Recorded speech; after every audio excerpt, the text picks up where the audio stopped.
आज श्रावण मासर शेष सोमवार एथिपाई चलचंचल समस्त शिवालय शिवालय काउड़िया मानक भिड़ देखा मिलता बेले केन्दुझर जिलार सर्वपुरातन शैवपीठ झाड़ेश्वर मंदिर मध्य देखा मिली काउड़िया भिड़ जिला तथा जिला बाहर काउड़िया माने पानी भार आनी बाबा झाड़ेश्वर को जलाभिषेक करने मंदिर में भिड़ जमाई पोल बम हर हर बम ध्वनि में प्रकम्पित होउछि पूरा अंचल सकाळ 7टारू स्वतंत्र नीतिकांत पूजा अर्चना पर श्रद्धालुओं दर्शन निमंते मंदिर खोल जाइतिला। भिड़ को दृष्टि रखी मंदिर प्रशासन तरफ व्यापक व्यवस्था कर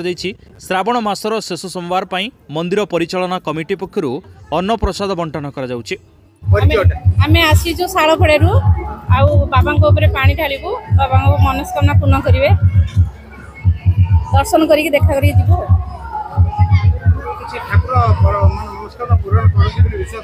आज्ञा मनस्कामना पूर्ण करती नहीं सब वर्ष आसिक आज्ञा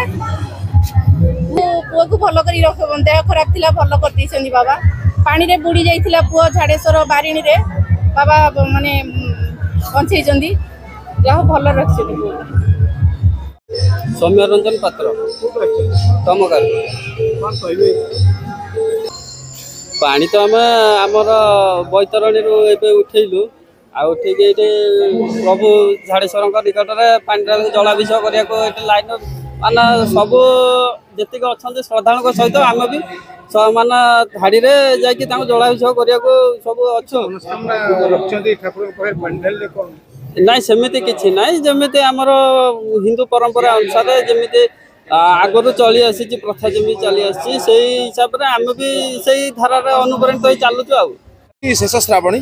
शेष सोमवार आज झाड़ेश्वर पीठ प्रतिवर्ष परी आज हजार हजार भक्तों उछली पड़ुची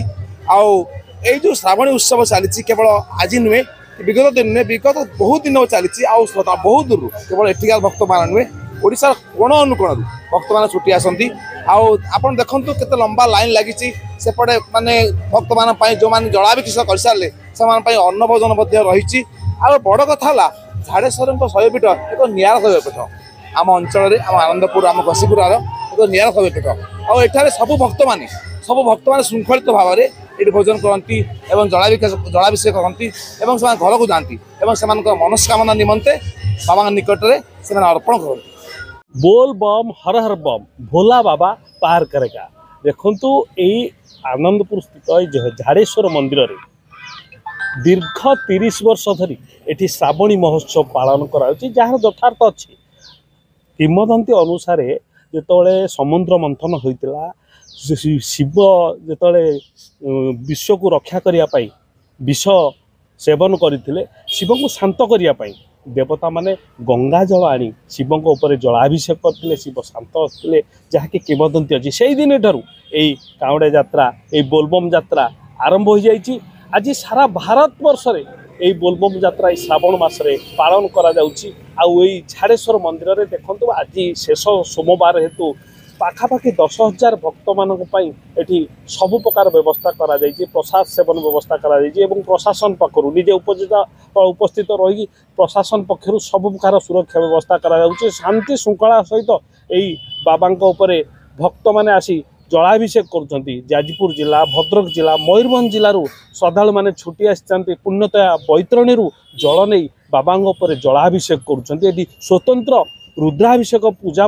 चलती शह शह भक्त माने निजे बैतरणी नदी जल आनी एवं विभिन्न नदी जल आनी ये जलाभिषेक कर निजे धन्य मन कर जहाँकि आशुतोष कृपा वर जी कि सांगे सांगे बर दिखती से भोला शंकर को संतुष्ट करने निष्ठार सहित ये बोलबम यात्रा करुँचे। 31 वर्ष है ये बोलबम यात्रा सामिल होइचु। भारतर 4 धाम 12 ज्योतिर्लिंग अमरनाथ आमर ये झाड़ेश्वर बोलबम संग जाई बुली आसी पानी ढाली ये सब वर्ष यही श्रावणी महोत्सव पालन करुँ। छोटिया उदाहरण तो देवी आम निजे भुक्तभोगी प्रभु केमती आमको रक्षा करें जाऊ अमरनाथ यात्रा करने भी जाऊ आमर 2 जन से तो फोन लागू न आम अंचल माने फोन लागू न से आम 2 जन पिला पूरा सीरीयस हो जाती आम अधा बाटर पंचतरणी पाखापाखि था जहाँकि आमको माने किसी बाट दुसु न था कौन करूँ किए साहय कर हठात जड़े आसिक बोलबम जाऊे जड़े आसिक देखला से डॉक्टर से रखी मेडिसिन संगे संगे देले माने बहुत कृपा अच्छी माने कहले असंख्य हवा माने देह टांकरी उठुची माने निजे भुक्तभोगी यही प्रभु आशुष समस्त कृपा करुँच समस्ते यही बोलबम सामने निजक धन्य मन कर बोल बम हर हर बम। केन्दुझर हाटडी विकास विश्वाल रिपोर्ट पवित्र न्यूज ओडिशा। जदि आम भिडियोटी आपंक भल लगा तेब लाइक शेयर सब्सक्राइब फॉलो करने भूलु नहीं। नमस्कार।